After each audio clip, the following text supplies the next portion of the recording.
Ons sal lees uit Matteus 20 vers 1 tot 16, maar kom ons bid eers saam. Dankie dat U 'n genadige God is, Here, dat U liefde is, dat U vir ons so omgee, dat U ontferming elke môre nuut is. U genade altyd konstant is, want U is die God van liefde en U het ons U kinders gemaak deur die Heilige Gees se werk, deur Jesus Christus, die prys wat ons Here Jesus klaar betaal het om ons te koop en ons deel te maak van sy liggaam, van U familie, van U huisgesin, dat ons almal kan deel in hierdie vreugde van kind wees. Dankie o Heilige Gees dat U in ons werk en dat U ons ook getrou herinner aan die woorde van ons Here Jesus. Doen dit nou ook weer asseblief. Amen. Matteus 20 vers 1 tot 16. 'n Grondeienaar wat reeds vroegoggend uitgegaan het om arbeiders vir sy wingerd te huur, het nadat hy met die arbeiders op 'n denarius per dag ooreengekom het, het hy hulle na sy wingerd gestuur. Teen die 3de uur, dis ongeveer 9 uur die oggend, het hy uitgegaan en ander op die markplein gesien wat ledig staan en vir hulle gesê, gaan julle ook na die wingerd en ek sal julle 'n billike loon betaal. En hulle het gegaan. Teen die 6de uur, nou is dit omtrent 12 uur, en die 9de uur weer, 3 uur die middag, het hy weer uitgegaan en dieselfde gedoen. Teen die 11de uur, dis nou 5 uur die middag ongeveer, het hy uitgegaan en ander gekry wat rond staan en vir hulle gesê, waarom staan julle die hele dag hier ledig rond? Hulle antwoord hom, omdat niemand ons gehuur het nie. Hy sê toe vir hulle, gaan julle ook na die wingerd.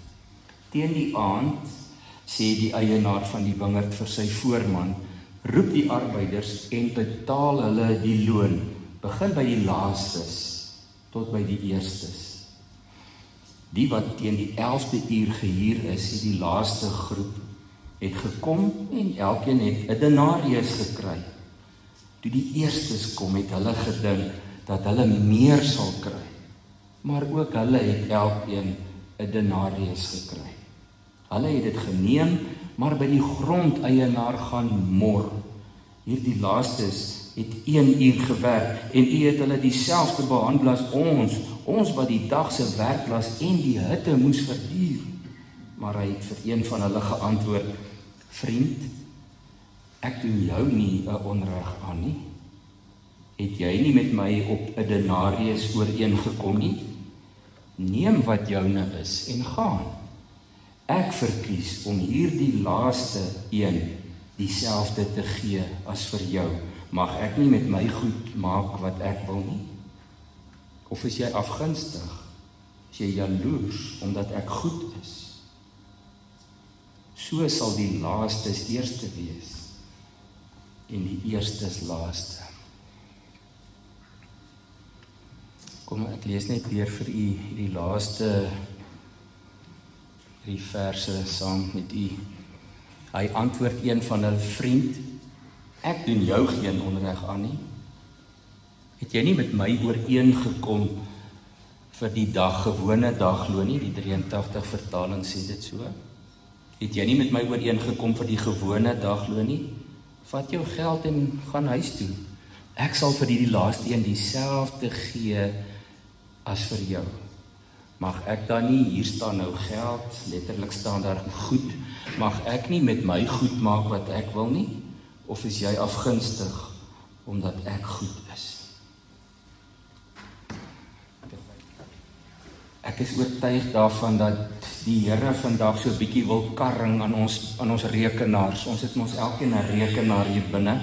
Party sien is nog daai ou staan modelle, ander het darm al 'n laptop met bietjie meer geheue. Ek kort 'n bietjie RAM. Ek kan nie altyd alles so mooi onthou nie, ek het 'n opgradering nodig. Maar dink maar net so 'n bietjie daaraan dat ons ook maar eintlik soos 'n rekenaar is. Ons werk struktuurlik en volgens 'n program en ons doen maar goed soos ons dit gister en verlede week gedoen het en soos ons van die begin af geprogrammeer is om dit te doen. Maar dink 'n bietjie daaroor dat dat God ons dalk so bietjie wil verander, om te dink soos hy dink. God is nie soos 'n rekenaar nie. God is met respek gesê in aanhalingstekens, die menslikste mens wat daar ooit sal bestaan. Hy is nie soos 'n rekenaar nie. Jy kan nooit sê hoe God môre gaan optree nie. Hy het nie 'n program waar volgens sy werk nie, want sy liefde vloei oor die kosmos en hy werk met elkeen van ons individueel. Nie soos wat ons gewoonlik werk nie, want ons voel veilig in strukture en wette en planne, en dit is nie verkeerd nie. Die skrif sê God is 'n God van orde, maar ons werk anders. Dink nou maar net aan wat ons gelees het. Ons werk loon heeltemal anders uit. Ek praat nou spesifiek van loon. Ons werk dit per uur uit, en as iemand vir my net 'n uur gewerk het, gaan ek hom net 'n uur se betaling gee. Nie een van ons, ek het nog nooit 'n mens ontmoet wat dit sal doen nie. Wat sal sê, jy het nou vandag net 'n uur gewerk, so gaan jy die hele dag sy salaris gee, sy loon gee. Ons werk dit per uur uit. Ons het tot 'n wet wat sê, ons mag nie minder as dit betaal nie, dan kan ons in die moeilikheid kom. Dis 'n skande dat daar 'n wet moet wees om 'n Christenvolk te forceer om nie te min te betaal nie, want ons sou dit letterlik tot op die minuut uitgewerk het as ons tyd gehad het, nee. Maar God werk anders. Sy manier van doen is onderste bo, en die probleem is, ons lees dit gereeld in sy woord, maar dit wil nie insink nie, dit wil nie vir ons sin maak nie. Ons dink net, hy is so groot, en dankie tog dat hy vir my dit gedoen het, en dan hou ons net daarop met dink. Ons dink nie dat God ons wil kry om ook soos hy te dink nie. Ons wil nie. Want ek kan vir u nou elkeen beloof, en ek self gaan nou met na myself ook kyk. Jy gaan nie môre middag 5 uur iemand vir 'n uur hier en om 'n hele dag se loon gee nie. Ek daag julle uit om dit te doen. Dat die een wat laaste kom dieselfde kry as die een wat eerste kom, want so sê Jesus, sal die een wat laaste is eerste wees. Dis sy manier van dink, is heel verkeerd om. Dis of dit nie in ons verstand wil ingaan nie. En dan stop ons maar net daar, en ons gaan ook nie daaroor verder dink dat dit dalk in ons harte insak, en dat daar dalk hier binne iets gebeur, wat maak dat ek radikaal anders leef as laasweek nie. Ons mense sukkel daarmee, maar God het by ons begin, want wat sê die woord vir ons, wat het God vir ons gegee, wat het hy vir jou gegee, gaan sit 'n bietjie vanmiddag, jy sal 'n dikkerige boek nodig hê. Maar begin dan maar net op 1 bladsy, dan skryf jy net 'n bietjie neer, net sommer wat jy kan onthou. Jy hoef nie eers jou Bybel dan oop te maak nie. Dink net aan wat God alles vir jou gegee het, vir my gegee het, vir sy kinders gegee het. Onthou nou, hierdie arbeiders, ek hou so van die 2020 vertaling, want dit klink soos baie van ons, nee, hulle het gemor.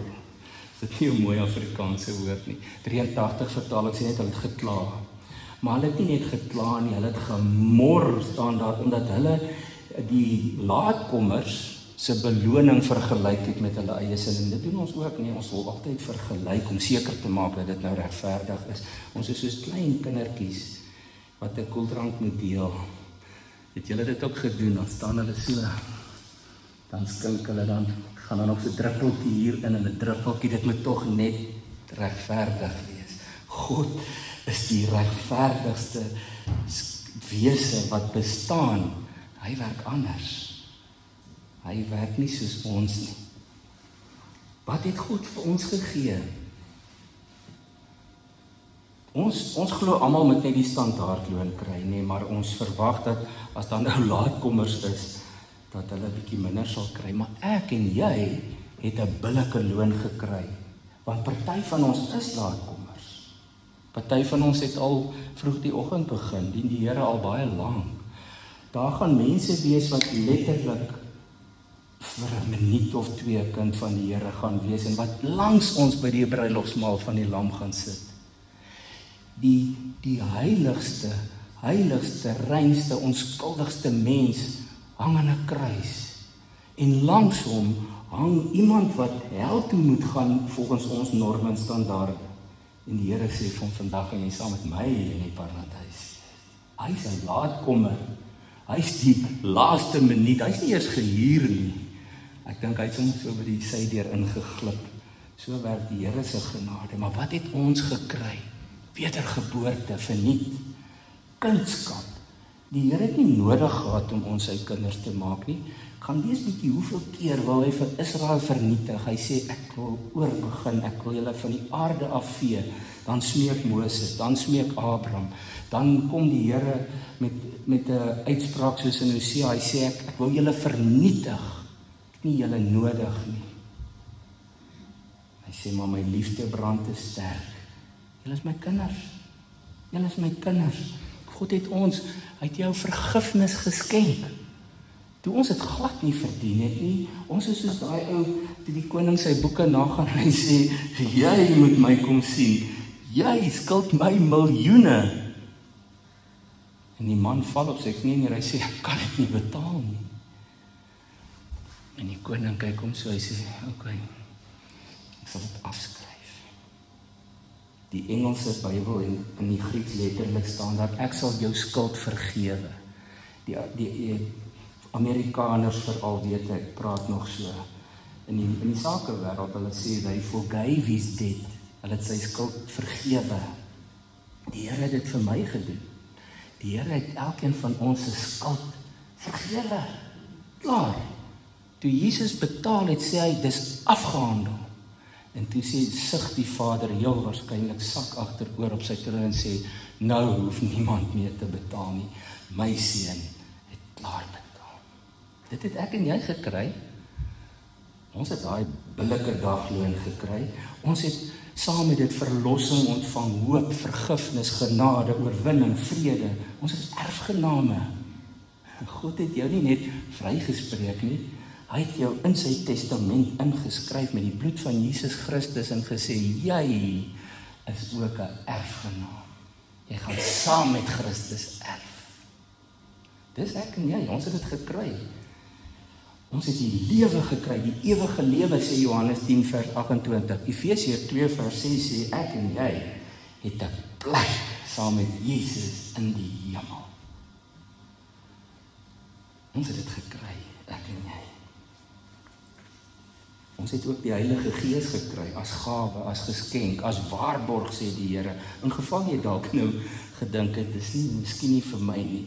2 Korintiërs 5 vers 5, Efesiërs 1 vers 14 en nog 'n paar ander plekke skryf Paulus, die Heilige Gees is vir ons gegee om in ons te kom woon. Hy is ons waarborg. Jy gaan nie 'n nuwe kar koop sonder 'n waarborg nie, moet dit asseblief nie doen nie. Jy wil die waarborg hê. God het vir jou die waarborg gegee van die ewige lewe, van die plek in die hemel. Paulus skryf oor genade in Romeine 11 vers 6. As dit uit genade is, dan is dit nie verdienste nie, anders sou die genade nie meer genade wees nie. So ons moet asseblief nie hier sit en dink soos daardie arbeiders wat sê, ons het die hele dag in die hitte gewerk, ons verdien meer. Nee, Paulus sê ons verdien niks. Dis net genade. As daar so 'n bietjie verdienste by is, dan is dit nie meer genade nie.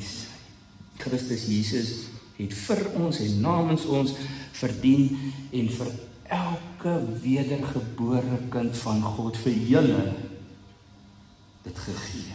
Vir my dit gegee. Romeine 5 vers 17 sê, maar deur die een, Jesus Christus, is veel meer bereik. Die wat die oorvloed van genade en die vryspraak ontvang het as gawe, sal lewe en heerskappy voer. Gaan skryf dit vanmiddag in jou boek. Ek het die lewe ontvang, dank God. Jy kan eintlik agteraan elke item wat jy neerskryf sê, dank God. Ek het vergifnis ontvang, dank die Here. Ek het die ewige lewe ontvang, dank die Here. Ek het die Heilige Gees as waarborg ontvang, dank die Here. Ons het dit alles gekry. Nie ek wat so sê nie, die woord van God sê so, die Here Jesus sê so. Hy skryf, Johannes skryf, is tog in hoofstuk 1 vers 16, julle ken dit nou baie goed, nie, wat staan daar? Ons het genade op genade ontvang. Ek en jy is super geseënd. Maak nie saak hoe lank ons gewerk het. Een teks wat Paulus dit baie mooi saam in 1 Korintiërs 1 vers 30 skryf hy, Aan God is dit te danke dat julle met Christus Jesus verenig is. Hy het vir ons geword die wysheid wat van God kom. Hy het vir ons geword die vryspraak, die heiliging en die verlossing. Ek wil vir ons elkeen vandag 3 vrae vra. Die eerste vraag is, verdien ons enige iets hiervan? Verdien ons dit? Nee, 1000 maal nee, soos ons paas en maas ons Heer bid het, nie uit verdienste nie, maar enkel en alleen uit genade. Dis nie, daai formule kan julle maar bid. Ek hou nie van gebede wat rympies en formule raak nie. Maar hierdie een mag ons maar onthou, elke keer sê, nie uit verdienste nie, maar enkel en alleen uit genade. Nie uit verdienste nie, maar enkel en alleen uit genade. Dankie, Here, dat ook ek dit gekry het. Nou skryf die Here Jesus, vertel vir ons in die gelykenisse, nie net in hierdie een, dat God werk andersom. Maar ons snap dit nog nie. Dis of dit nie wil lekker ingaan hier by hierdie rekenaar, wil nie hierdie program werk nie. Hy sê nee, Want God doen dit anders as ons. Nou is God dan nou verkeerd. Sal ek en jy dit nou waag om hom te sê, Vader, hierdie dinge werk nie so lekker nie, jy ken nou nie hierdie aarde so goed, hierdie Suid-Afrika, hierdie mense by ons te doen. Dit kan nie so werk nie, Vader. Is hy dan verkeerd? Of is ons verkeerd? Ons is elkeen 'n rekenaar, maar weet julle wat dink ons? Ons dink, ons is geprogrammeer met Windows 10. En nou dink ons, as ons tot bekering kom, gaan God net Windows 12 bo oor Windows 10 installeer. Hy gaan ons net so bietjie change. Gaan ons 'n mooier laat lyk en die icons gaan bietjie rondskuif en die programme gaan nou so oopmaak en nie meer so nie. Dis nie wat God doen nie. Wanneer jy jou lewe vir die Here gee, wanneer ons wedergebore word, wanneer ons tot bekering kom, dan kom God na jou toe. Hy haal die hele operating system uit die bedryfstelsel. Hy gooi dit weg. Dis nie meer Windows nie en hy installeer Linux in jou rekenaar. Vir die van julle wat so bietjie tegnologies gestremd is, dit werk heeltemal anders. Jy kan nie die twee saam doen nie. Die een werk nie soos die ander nie. Jy kan nie die een bo op die ander een sit en dink dit gaan werk nie. Jy moet die een uithaal en met 'n ander een van vooraf begin. Dit is naaste by wat God met ons gedoen het toe ons sy kinders geword het. En dis soos die verskil tussen 'n posduif en 'n Zoom vergadering. Dis anders. 'n Posduif en 'n Zoom vergadering is twee verskillende goed. Dit is soos 'n donkiekar wat jy wil verander in 'n elektriese motor. Jy gaan dit nie reg kry nie. Jy gaan die een net uitgooi en nou met hierdie een moet werk uit 'n heeltemal 'n ander manier van werk. Ek praat nie eers van die verskil tussen petrol en diesel nie. Dis radikaal anders. Dis die donkiekar teenoor die elektriese motor. God het gesê, jy werk, en ek moet asseblief nou nie vir die mense sê, ek bemark rekenaarsagteware nie, maar dis die beste voorbeeld waaraan ek kon dink, jou Windows is gedelete, dis uitgewis, God het 'n ander stelsel geïnstalleer in 'n nuwe rekenaar, die Bybel sê dit. In 2 Korintiërs 5 vers 17 staan daar, daarom as iemand in Christus is hy 'n nuwe skepping. Daar staan nie, hy's 'n ou skepping wat so 'n bietjie oorgeverf is. So 'n bietjie gepanelbeat is nie. Hy's 'n nuwe skepping. Die ou dinge, Windows het verbygegaan. Linux, die nuwe het gekom. Die posduif het verbygegaan. Die Zoom meeting het gekom. Die Zoom vergadering. Dit is wat bedoel word met wedergeboorte. Nikodemus sê vir Jesus, ek hoop nie, ek dink nou, ek moet nou weer in my ma gebore word. Sê die Here, nee man, heeltemal anders. Dis nie 'n Windows opgradering nie, dis iets heeltemal anders. Dis iets heeltemal anders. In Jesegiel 36, vers 26, 27, word hierdie waarheid al geprofeteer as die Here sê, ek sal julle 'n nuwe operating system gee. Hy sê ek sal julle 'n nuwe hart gee. ek sal vir julle 'n nuwe gees gee. Hy sê nie, ek gaan julle ou gees vat en hom vernis nie, hom oorverf, hom 'n nuwe kleur gee nie. Hy sê nee, ek gaan vir julle 'n nuwe gees gee. Ek gaan vir julle 'n nuwe hart gee.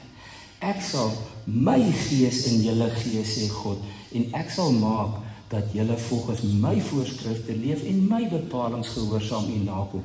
Ek sal die postduif uit julle uithaal en vir julle 'n Zoom-vergadering installeer. Hy sê ek sal die kliphart uit julle liggaam uithaal en vir julle 'n hart van vlees en bloed gee.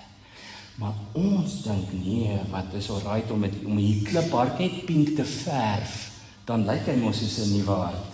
Dis nie wat God kon doen het nie.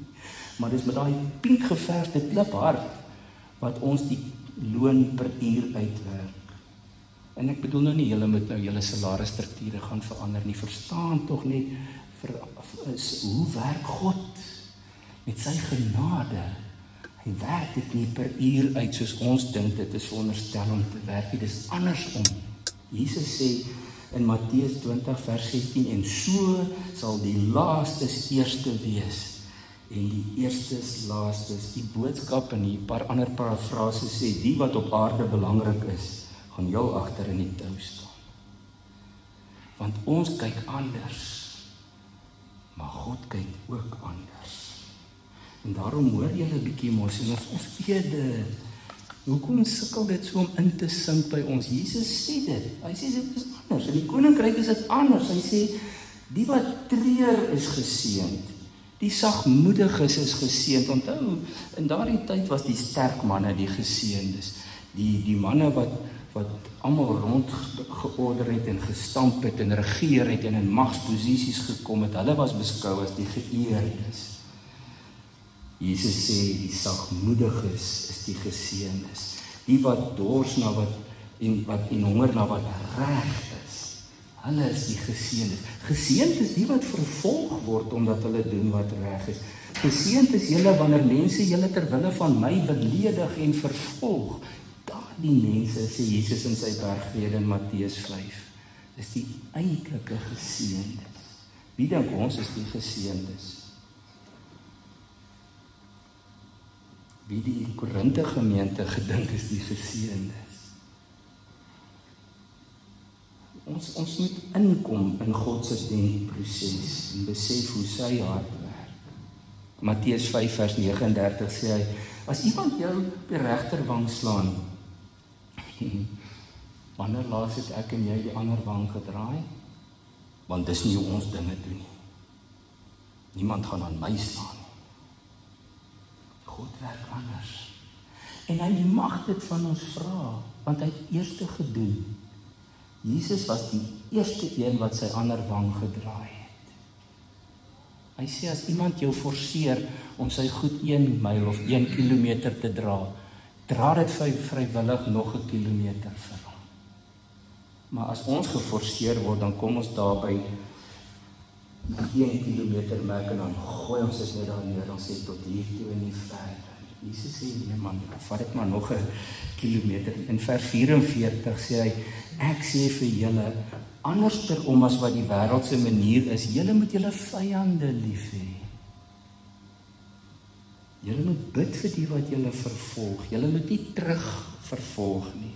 In Matteus 7 vers 1 en 2, moenie oordeel nie, sodat julle nie geoordeel word nie, want met dieselfde oordeel waarmee julle ander oordeel, sal oor julle geoordeel word, en met dieselfde maat waarmee julle vir ander meet, sal julle gemeet word. In Matteus 23 vers 11 hoor ons Jesus sê iets wat in daardie tyd en vandag ook glad nie logies klink nie. Hy sê die belangrikste onder julle, die CEO, die besturende direkteur, die voorsitter, die belangrikste onder julle moet die dienaar wees. Die werkgewer, die baas, moet die dienaar wees, want wie homself verhef, sal verneder word. Maar wie homself verneder, sal verhoog word. God se manier van dink en werk is anders as die wêreld se. Hoekom doen ons dan nog die wêreld se? Wanneer gaan die Christendom begin, en ek praat met myself, wanneer gaan ons begin om dit te doen soos God dit doen? Vir eeue al doen ons dit soos die wêreld dit doen, en ons dink ons is baie oulik. Ons doen dit met so 'n Christelike sousie oor, en dink ons is baie oulik. Paulus het dit ook so verstaan. In 2 Korintiërs 12 vers 10 sê hy, daarom is ek bly oor my swakhede. Ons praat nie eers oor ons swakhede nie. Ons wil dit nie vir mense sê nie. Hy sê, ek is bly oor my swakhede. Ek is bly oor beledigings. Ek gaan julle 'n brief gee as ek hier tussen julle deurloop en ek begin julle beledig, gaan julle nie baie bly wees nie. Paulus sê, ek is bly oor beledigings, oor ontberings, oor vervolgings, oor moeilikheid terwille van Christus. Want nou dink hy soos God. Hy sê, as ek swak is ek sterk.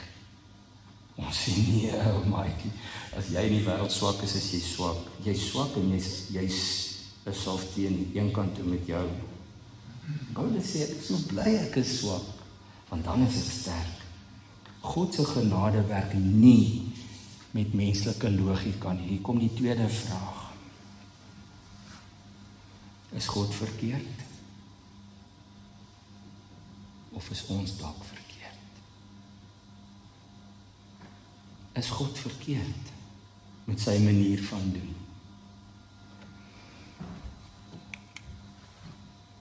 In ons gelykenis by hierdie mooi Afrikaanse woord gaan ons nou agterkom, hoekom het hierdie werkers so gemor? Toe die eerste werkers kom, die middag, het hulle gedink dat hulle meer sal ontvang. Maar ook hulle kry toe elkeen net 'n denarius. Hulle het dit geneem, maar by die grondeienaar gaan mor. Hierdie laastes het net 1 uur gewerk en nie het hulle dieselfde behandel as vir ons. Ons het die dag se werkplaas en die hitte verduur. Hoekom het ons nie meer gekry nie? Maar hy het een van hulle geantwoord, vriend, ek doen jou nie 'n onreg aan nie. Het jy nie met my ooreengekom op 1 denarius nie?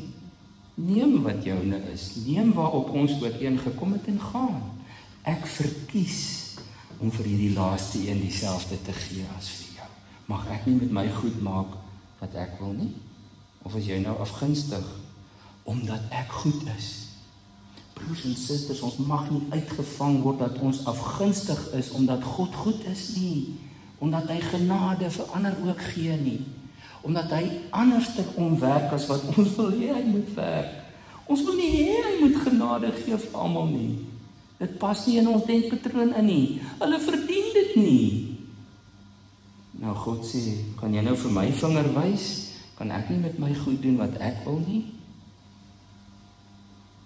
Die Griekse woord vir mor is gonguzo. Dit klink amper soos 'n Chinese woord nie. Gonguzo. Dit beteken nie net om te kla nie. Dit beteken om te mor. In Engels praat hulle van to grumble en to complain. In ander verduidelikings sê hulle, dit klink soos die gekoer van duwe. Die hele tyd mor hulle. Dis die woord wat gebruik word vir mense wat in die geheim saggies beraadslaag en vir mense wat ontevrede kla, wat mor.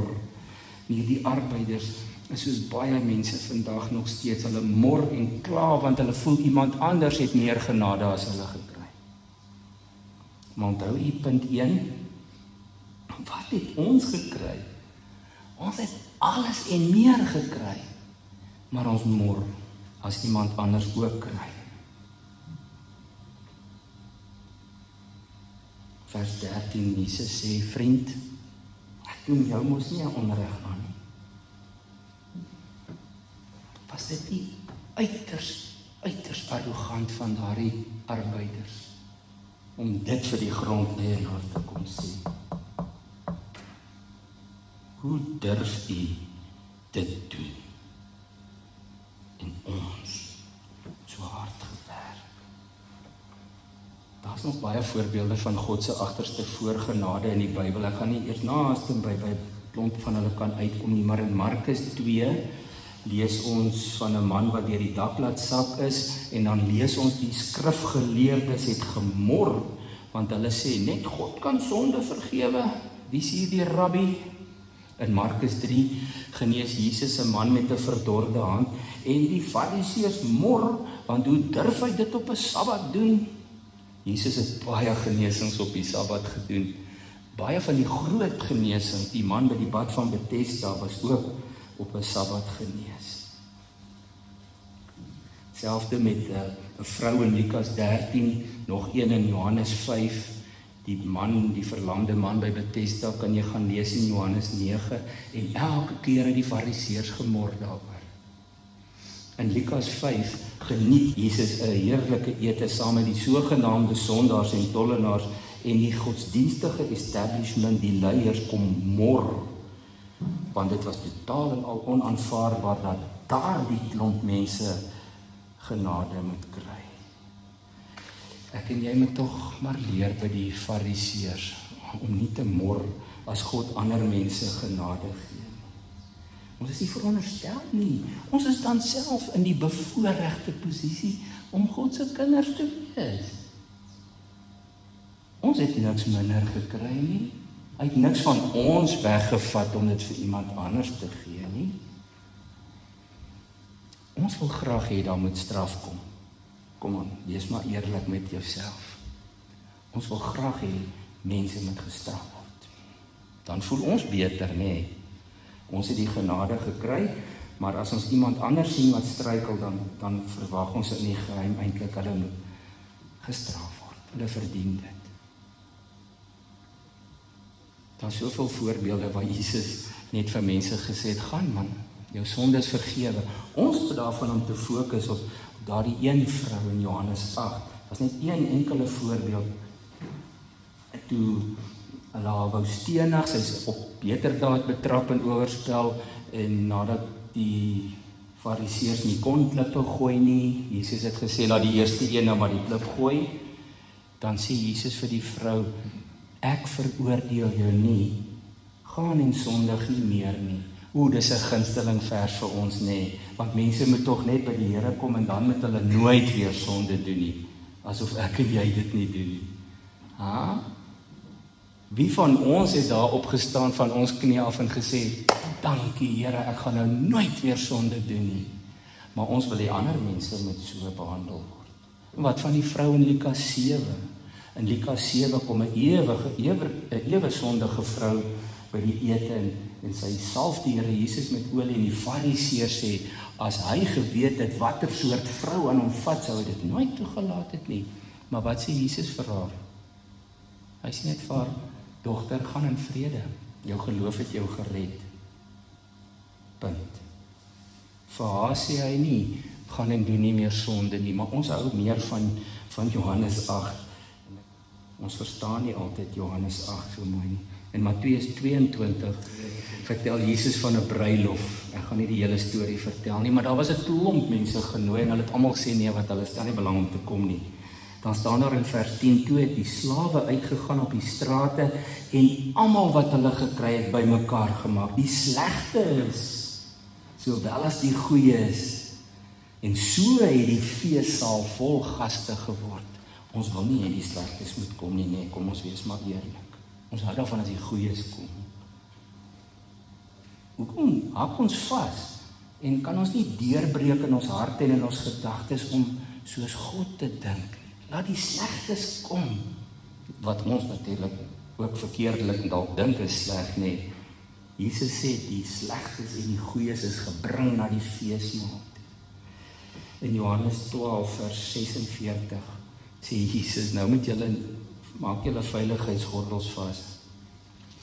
Ek moes dit 2 keer lees om seker te maak ek het nie verkeerd gelees nie. Jesus sê ek het as die lig na die wêreld toe gekom sodat die wat in my glo nie in die duisternis sou bly nie. En as iemand na my woorde luister en hom nie daaraan steur nie, veroordeel ek hom nie, want ek het nie gekom om die wêreld te veroordeel nie, maar die wêreld te red. Jesus sê, as iemand hom nie aan sy woorde steur nie, gaan hy hom nie veroordeel nie. Maar ons wil graag, nee. Hulle het nog nie tot bekering gekom nie. Hulle doen op sonde. Hulle steur hulle nie aan die Here nie, so kom ons veroordeel hulle. Jesus doen dit nie eers nie. Jesus doen dit nie eers nie, maar ons wil dit so graag doen. Broers en susters, God werk eenvoudig anders as ons operating system. Ons is met Linux oorgeprogrammeer, maar ons het so armpie, wat nog die Windows 10 wil terugbring. Want ons het hom verstaan, nee, hy was nogal regverdig, as jy delete druk, dan delete hy, as jy enter druk, dan skuif daar een spasie aan. Hierdie een werk bietjie anderster. Ons verstaan hom nog nie so goed nie. Ons moet in God se modus van operandi en denke inkom. Paulus sê, ons het die denkwyse van Christus. Hoekom gebruik ons dit dan nie? Hoekom gebruik ons nog die postduif? Hoekom wil ons nog met die donkiekar ry? Op daai 2-spoorpaadjie, as God vir ons 'n helikopter gegee het of 'n elektriese motor. Laaste vraag. Ek sluit af.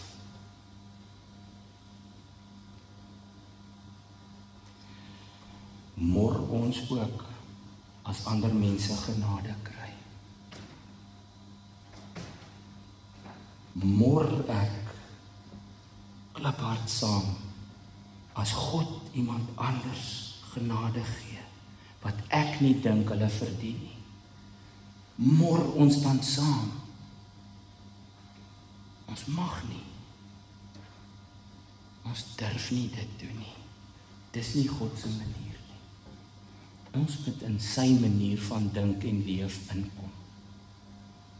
Anders gaan ons op die ou einde op 'n punt kom waar ons voel ons het die hele tyd die punt gemis.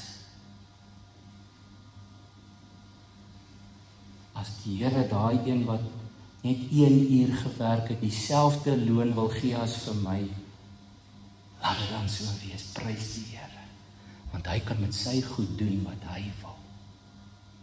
Amen. Kom ons bid saam. Here Jesus, vergewe vir my elke keer wat ek in my binneste mor, as iemand anders begenadig word.